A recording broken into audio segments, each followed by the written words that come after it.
इमाम गजाली ने लिखा है फलसफे के अंदर कि एक बच्चा बीमार था, उसकी माँ सिरहाने पे बैठी रो रही है। बच्चे ने देखा ना माँ रो रही है, तो कहा माँ क्यों रो रही है? कहा बेटा तेरे आखिरी वक्त है। कहा माँ तू मुझ पे रहम करती है? कहा बेटा क्यों नहीं? कहा मोहब्बत करती है? कहा करती नहीं। कहा माँ जितनी तू मोहब्बत करती है ना, ऐसे 70 माँ जितना मेरा रब मुझसे प्यार करता है। तू क्यों रो रही है? मैं तो उसके पास जा रहा हूं जो इतनी मोहब्बत करता है।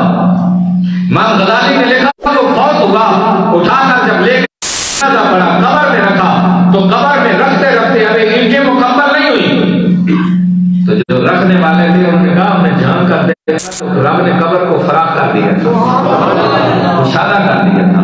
आज हम देखते हैं ना, जब मुशादा करते हैं तो लोग कहते हैं जरा नीचे खींचो, ऊपर सर पटक रहा है।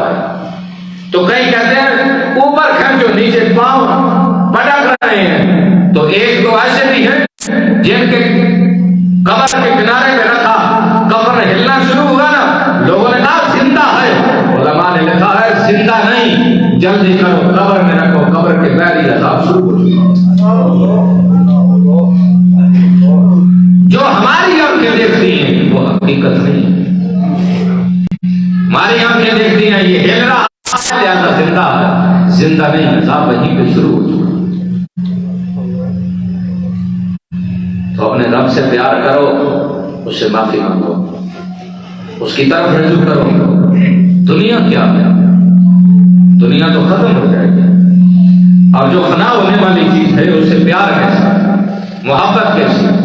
ये तो एक जरूरत थी जिंदगी गुजारने के लिए। अल्लाह अकबर। हज़रत अली शेर खुदा करम अल्लाह वजहुल करीम, अल्लाह ने जब आयत नाज़िल फरमाई ना, ला तक़नतू मिन रहमतिल्लाह, मेरी रहमत से मायूस ना होना।